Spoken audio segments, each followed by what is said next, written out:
Everybody. Welcome to the Agency Operators Podcast. Today I'm joined by Jason Katz of Growth Engines. How you doing, Jason? I'm doing well. How are you, Pasha? I'm doing very well. Excited to chat with you today. I know you're a specialist when it comes to paid social and building CRMs, which is something that, not many know actually how to effectively scale a CRM. So, curious to pick your brain today. Before that, I saw on your LinkedIn, this is pretty cool, that in the late 90s, you used to work for Comedy Central. Is that right? That's right. I was an intern at Comedy Central back when South Park was just newly produced, and teams were throwing around South Park dolls in the conference room, even the finance team. So that was pretty fun. That's cool. So you had a pretty rich career starting from there, being an intern, right? Leading into in the last 10 years, you've been running your own agency and then all the stuff that happened in between. So, yeah, spend a moment just kind of chatting about what that was like and kind of what led you to want to start Growth Engines. Sure, you're going way back, Pasha. So Yeah. I was an intern in the entertainment industry a very long time ago. Now my kids are interns, so it's pretty funny.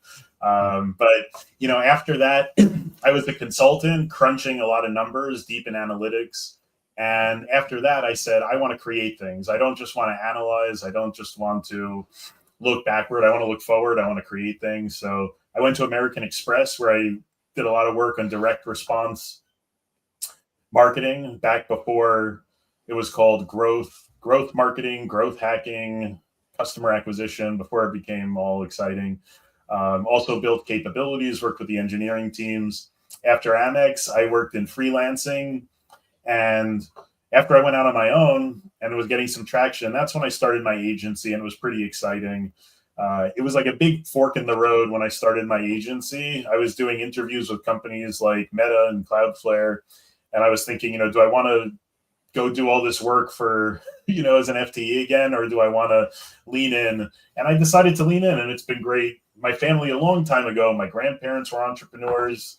And I feel like I've tapped into something that's meaningful to me, and I just love creating stuff. So we work with these great companies. We're creating things. Like you said, we're doing ads and we're doing CRM. So we have a great canvas upon which to create. So it's been fascinating. It's been 8 years that I've been running my agency, and been loving it every single moment. Cool. So you had entrepreneurship in the family. So when you said, "Hey, I'm going to go work for myself and do all these things," there was people around that understood you, right? You weren't like, you didn't have to follow a very traditional path of spending your whole career working for a big company or something like that. So unfortunately, none of my grandparents were around who were the original entrepreneurs, so they couldn't talk to me about it. My uncle is the closest thing who's around. Actually, I have two uncles who are around who I was able to talk to a little bit, but I actually didn't put together kind of my entrepreneurial heritage with the roots of my entrepreneurial journey. It actually only happened after a few years into it, when I was reflecting and talking at family barbecues, and realizing that it actually makes sense. In the beginning, I was terrified, and it didn't feel natural at all. Yeah. My parents, my friends, they're all FTEs, full-time employees. None of them started their own businesses, so it was very different for me. But now, in hindsight, right? Hindsight's 2020. It feels very natural. It's sort of the perfect place for me, but it took a while to get there. Absolutely. Yeah. There's a bit of a grind that has to happen, and there's a bit of going against the current as well. Like when it comes to people understanding you, or like depending on what responsibilities you have, you kind of have to carve some time out and grow this thing. And it's risky, right? You never know what's going to happen. So it takes a little time. So it's good that you've been able to survive all these years, survive through COVID and everything, right? Um, yeah. Yeah. Yeah, no, it's been great. It definitely is risky. I have four kids at home, so I have a Wow. serious incentive to get this right. Oh yeah. I mean, that's a lot So of pressure. yeah, So but they're good. It's a healthy pressure. You have pressure no matter which way you go. that's true. Full-time employment is also has its own risks. So you just have to feel what you have to pick what feels most natural for you, and the grind and the risk, you're going to face it no matter where you go in life. So pick a good place that makes you happy and then go for it, I say. That's a good point. like you said, risk is always on the table, whether you know it or not, but it's nice to be at least in control to some extent. That's the way I see it as an entrepreneur, right? Like there's a lot of things that you can do in order to raise the level of potential opportunity for yourself. Whereas as an employee, that limit is kind of lower, or you have to do something on the side or whatnot. So, um, yeah, I wanted to ask about, the whole growth engine thing, right? Like kind of what you guys do. So how does that work, right? You have the paid side, you have the CRM. How do they work together, especially if it's like an e-commerce brand, right? Like what does a CRM have to do with e-commerce? Like how does that work? Yeah, so it's an interesting combination. It took us a while to come up with the growth engines piece because at first they seemed discrete, but when you're growing an e-com business in the beginning, let's say you're scaling on Meta and Google and Amazon, um, things are going well. At some point, you scale those channels, you keep scaling those channels, but you need to diversify. You need more channels. You need to diversify where growth is going to come from. So usually at some point, e-commerce companies will get into retail if they're not in retail already. They'll get into B2B sales. They'll launch a B2B site. Um, and then there's retail, there's the wholesale side. So when you're dealing with lots of companies, you got to keep track of all those companies. In ecom, a lot of times they'll stand up gorgeous, and that's where you have customer service, and you've got Shopify, and you'll get a B2C, D2C, and a B2B site. You'll sort of pipe in your Amazon orders, but we often find there's not a place where you centralize all of those activities.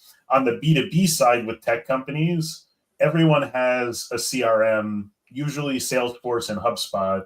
In e-commerce, we don't find that as common. They might have Salesforce Marketing Cloud or Magento, but they don't have the B2C or D2C and the B2B sides all integrated, holistic, where you can seamlessly work between them. So if you are, you reach a certain amount of, you reach product market fit, you reach a certain amount of scale, and then you want to seamlessly manage all of these different channels, you probably want to start thinking about getting a data warehouse and a CRM where you can seamlessly manage the customer experience and move customers between the different channels. This actually was brilliant. When I worked at Shutterstock, they would identify people who came in the B2C, D2C side, but they actually represented larger organizations and larger AOVs. They had more purchasing power. So when you have your CRM, easy workflows to recognize, do they have the potential to buy more? Can we graduate them to the B2B? If you have customer service interactions and, maybe that prompts a larger opportunity to then send a signal over to the sales team, that kind of work is often done in spreadsheets or, calling across the office. It's not orchestrated, but those types of conversations can unlock new levels of scale. So it's powerful in a lot of industries, and I think in e-commerce, it's not very common, but it could be. It's less common, but it's a big unlock for companies that are trying to reach the next level when they're dealing with those types of channels and growth. So you're basically using a CRM as like a centralized database and then plugging in all of the other social and platform activities into that database so you can track the same customer as they move through different touch points. Is that correct? That's correct. But the key thing to put in there is that there's a workflow. So on top of all the consolidated data, you are recognizing trigger points. And then when you have those trigger points, you're sending notifications, assigning tasks, opening deals and opportunities for the sales team. So it's orchestrating. It's a means of your team orchestrating around data and having a single view of the customer. And does it always have to be the workflow that has some type of manual component or person level component, or can it be as simple as show an ad to this specific person, let's say on Meta, if you can identify their profile through something that they did on Google or something like that? Is there a way to just have it so it's just making your whole automated ad performance more effective? Yeah, I mean, you can make it purely automation, have it be about ad touches, email touches, SMS touches. do super deep segmentation of audiences and looking at triggers, and humans don't touch it. It's just machines, having those interactions, and then humans are orchestrating the machine. So there's that side of it too. That part is actually more common. The part that's less common is tying in, the people into the machine. But yeah, that part is usually more common, and you're pretty prevalent in e-commerce actually.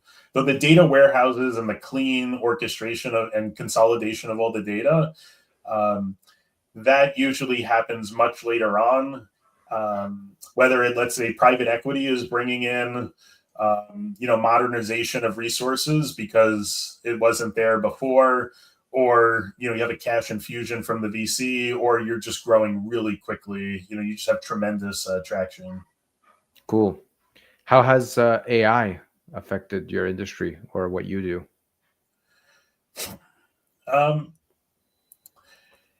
It's been profound in two ways. The first way is that every task has some portion that can be automated. So across the board, we've been automating tasks internally for clients. But then we're also finding that AI still requires a solid data foundation. If you don't have in place what we just described before, if you don't have the machine and you are applying an AI layer on top of a broken or non-formed machine, it can only do so much. Yeah. So when you have a solid foundation and you have the AI, that's where we're seeing the greatest potential. And for CRM companies who are launching AI features intensively, like for example, HubSpot just launched 200 new features last week at their CRM conference, and I believe 3/4 of those features were AI related. But if you notice, they used to launch only the shiny AI features. Now they're launching a lot of data-centric features to increase data quality and solidify the foundation, because they are realizing, or they're trying to empower companies to solidify the foundation so they can really get the most out of their AI, because they realize AI adoption, again, it can only be fully adopted once you have that foundation. So absolutely, trying not to get too geeky, Pasha, but that's the deal. I mean, I love this kind of stuff, this kind of technical understanding of how things are formed, right?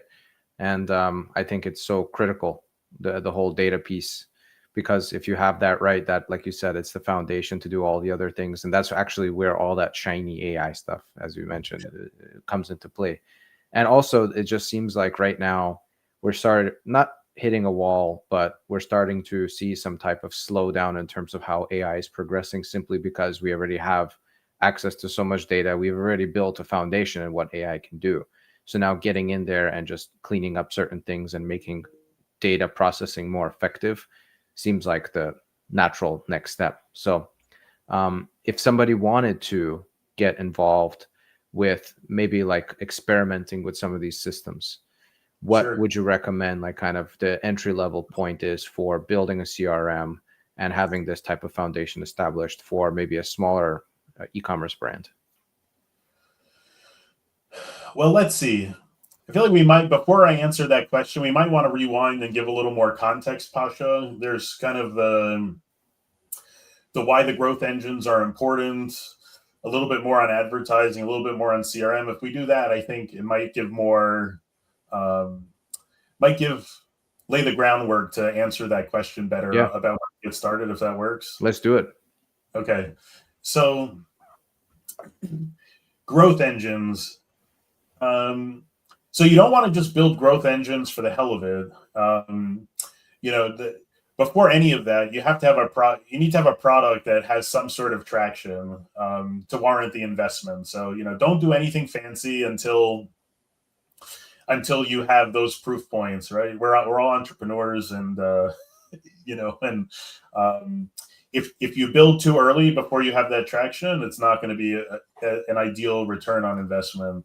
And it's tricky. Once you have some of those proof points, it's still tricky, and that's when you'll want to think about the growth engines, with tariffs, with seasonality, competition, product market fit. There's so many factors that are out of one's control. Some are in your control, some are out of your control.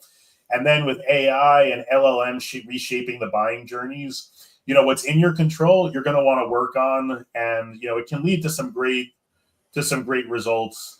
What's great, back at let's say there were times in my career when we had good growth engines built where we were able to acquire 500,000 customers within 6 months. Wow. We got one company to the top 5 trending BFCM, Black Friday, Cyber Monday products globally. And then, back to the more on the classic CRM side, we were able to increase support ticket resolution to 97% within 24 hours. So those kinds of results, they're in your control. It's not the end all be all, but it's pretty amazing what can be done with the growth engines, and it compounds. So it's definitely worthwhile to do what's in your control and build your growth engine. And that's why our company focused on ads and CRM, because those are things that are in your control. There's a lot at stake when you're spending money on ads, right? It could be a relatively large budget tied to customer acquisition, where it's really important. And then in CRM, if you're orchestrating your operations, as you said, automated or human part of operations, those resources are valuable and need to be deployed correctly. So it's very important. On the ad side, so just to lay a little more foundation there, a lot of companies are thinking about impressions, clicks, and leads. They're not necessarily thinking about purchases, repeat buyers, B2B buyers, wholesale accounts, like farther down in the future, what's offline. Sure. So there are a lot of ways to make sure that data is getting transmitted. So we think about signal design, attribution, and test design. For signal, there is, and again, some of this is geeky, but I'm going to go through it because if you're a brand and you are, trying to win on platforms like Meta, Google, and, on Amazon with Pasha, signals is very important. There's front end and server side connections. That's sending data from your website or sending data from your backend database, your CRM. There are different ways to send, different technologies that are used to send over those signals so that companies like Meta and Google know how to serve your ads. If you think about them, they're machines. They have humans to answer your call, kind of sometimes, but you're very dependent on the ad servers, and you need to be able to communicate, speak ad server, which is all about these different ways of connecting. Then they also have ways of transmitting hashed private PII to increase matching within their walled gardens. So Google has enhanced conversions, Meta has advanced matching. And then there are methods and companies that are doing predicted signals. So early on, you may not know if it's going to be a high LTV customer, but you don't want to wait 12, 24 months. So you can predict if you do A, B, and C in the e-commerce store, then they might be higher LTV. So then you can get the signal very early on and quickly optimize. So signal design is one whole part of advertising. Then there's attribution. You can get attribution from ad platforms. You can get it from multi-channel analytics platforms like Google Analytics 4, GA4. Or you could do test design where you hold everything steady and then you just change one tactic. Let's say I'm going to run brand awareness campaign on Meta and hold my other 10 channels steady. You can't look at any one of these in a vacuum, but if you use all of them together, then you get some indication about what may or may not be working. And then, hopefully you get to true incrementality and not vanity tests. So there's that whole part of the engine that's related to ads. There's a lot of moving pieces, and we work, for any company that's deploying any meaningful budget on the ad platforms, you're going to want to consider all of those because you're in auctions competing head to head with every one of the other players. And, a lot of players have these in place. And if you're not giving the clear signal, you may not even be in the right auction, let alone, figuring out what's the right bid with your competitors. So that's one whole side of the growth engines. And we find that clean data has doubled ROAS for e-com and service brands that we work with. And some clients have even grown 2x, 10x revenue with equal or better margins when this is in place. So, Wow. We love gorgeous, creative, exciting videos, influencers, but there's this geeky back office data work that can really make a difference when you're trying to scale. So when you're getting started on the ad side, I would suggest sort of in that order, just starting to go. If you did front end, move to server side. If you've already done server side, move to enhanced conversions and so forth, is on the ad side what we would recommend, Pasha. Very cool. That totally makes sense. And in my experience working with some of these external platforms, my focus is mostly on Amazon, but I've been exposed to a lot of this. And that's always been the number one concern is A, am I even competing in the right place? And B, am I wasting money just by going after something that hasn't been verified? So running these kind of tests and cleaning up on the data side, on the server side, like you said, seems like probably the most foundational piece, honestly, more even in foundational than any of the creative or conversions stuff, right? Yeah, 100%. It takes a little while to set up, but it's well worth it, because then when you do need great creative, diverse creative. If you're going to reach all the different audiences, you need to be excellent at all of that. But if you don't have the right foundation, then the ad servers are blind. Again, we're talking about machines. They don't know where to hunt, and you're most definitely in the wrong auction. If you see results sort of trailing off, or it's not doing what you want, and you don't have all of these in place, it's very hard. I mean, it's hard to diagnose no matter what, but if you don't have these in place, then it becomes even harder to diagnose. So how does one get started? So on the ad side, not the CRM side, but on the ad side, I would go in that order. So front end, audit your front end tracking. Do you have all the events that you want to be tracked? Have you done tested lots of different use cases to make sure that data is flowing through the system? Platforms like Google Tag Manager have debuggers. If you're using Shopify connections, if you're using Elevar connections, there are debugging screens within all of these platforms so that you can do testing and seeing that the data is flowing through correctly. Then there's governance to make sure that if it ever breaks, you're notified and you can make fixes, because product catalogs are changing, CRO websites are changing. It's a dynamic environment. We don't set this up and then everyone just doesn't do anything and they just wait for the money to come in, right? It's very intense with e-com brands. There are lots of changes, so you want to maintain and make sure that it's going well. And then deep in the platform, so I would go through those exercises. You go through the different areas that I mentioned, and then as you're optimizing all the different creatives and all the ads, I would make sure that all of the work that you've done to surface conversions inside of the ad platforms, that you're looking at all of those. They're available. You can do the analytics on all your creatives on all of those rich set of conversions, so that you can make the right decision. So that's where I would start. We have a whole playbook that we run, but if you start there, it's going to be time well spent, and it should help your ad program relatively quickly. Ad optimization cycles are generally minimum 2 to 3 weeks. So I would say probably within 2 to 4 weeks, you'll start seeing improvements, both in terms of what the machines can optimize for you, and also in the visibility, the understanding of what's going on in your ads program. And if somebody decided that this was too complicated, too technical, and they don't even know what you're talking about, if they wanted to chat with you and get a consultation, maybe you could look under the hood for them and tell them, how would somebody get in touch with you, Jason? Yeah, so you would go to growthmarketingadvisors.tech. That's our website. Again, growthmarketingadvisors.tech. And we'd be happy to talk. We can very quickly see what your setup looks like and diagnose where all the opportunities are. So we can do that pretty easily.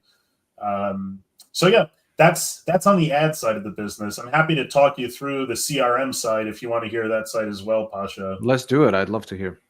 Okay. So on the CRM side, the stat that shocked me the most is that 70% of CRM tech stacks fail.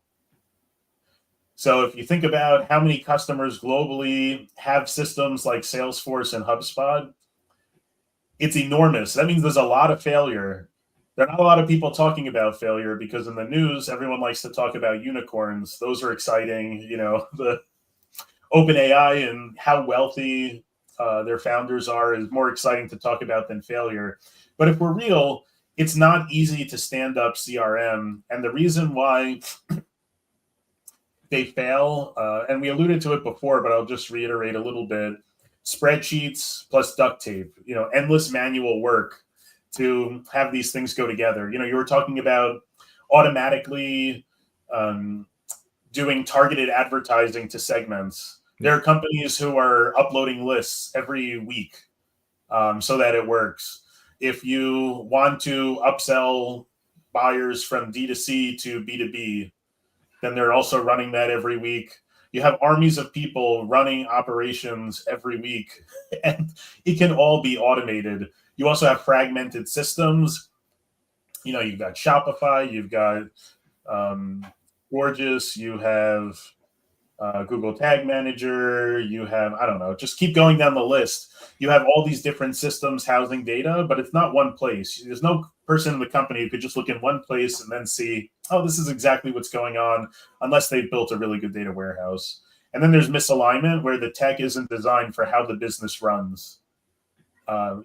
Systems are really exciting. People love systems. They love to buy systems. They have very personal and strong feelings about systems, but oftentimes they don't think about the way that people operate and how can systems serve the people versus people serve the systems. It's very ironic, and with AI, it's becoming even stronger. So yep, we mentioned the benefits around increased support ticket resolution rates. We've sped up quoting. So if you're doing like big sales, we've sped up quoting from hours to minutes. We've saved 50% on software license costs. And then we've been able to scale companies without increasing headcount. Again, you're an entrepreneur, right? When you need to hire people, that's like a very important decision. So if you can have your systems doing the work, it means a lot for companies who are growing, who don't necessarily, you want to add the right headcount. You don't necessarily want to add it for all these admin tasks. So what we found is if you go through exercise, the perfect place to start here, you can do the audit on your own. We do assessments where we interview all the key stakeholders at the company who are making, who are earning revenue or who are keeping the most important operations going. We figure out what their most important processes are, how they use the systems, where the pain points are. And then we figure out how you build the blueprint or roadmap for how you become a modern, more sophisticated, effective organization. And if you go through the time to understand all of that and you do this solution architecting where you think about, again, how do you marry the people, processes, and the systems, and you go through that operation, instead of listening to the sales reps who are hounding you to buy more software, right? Everyone gets hounded. If you're not getting hounded by sales reps, I don't know if you live in this earth, it's inescapable. yep. But if you block them out for just a minute and you think about how systems can truly serve your org and you go through that exercise, then you'll unlock innovative, systematic solutions that you didn't even know were possible that'll help your business. So to get started on the CRM side, that's what we recommend. Where are the biggest pain points? Where are the biggest opportunities? Is it on the ad side? Is it on the messaging side with email and SMS? Is it to help your finance department be able to do their accounting?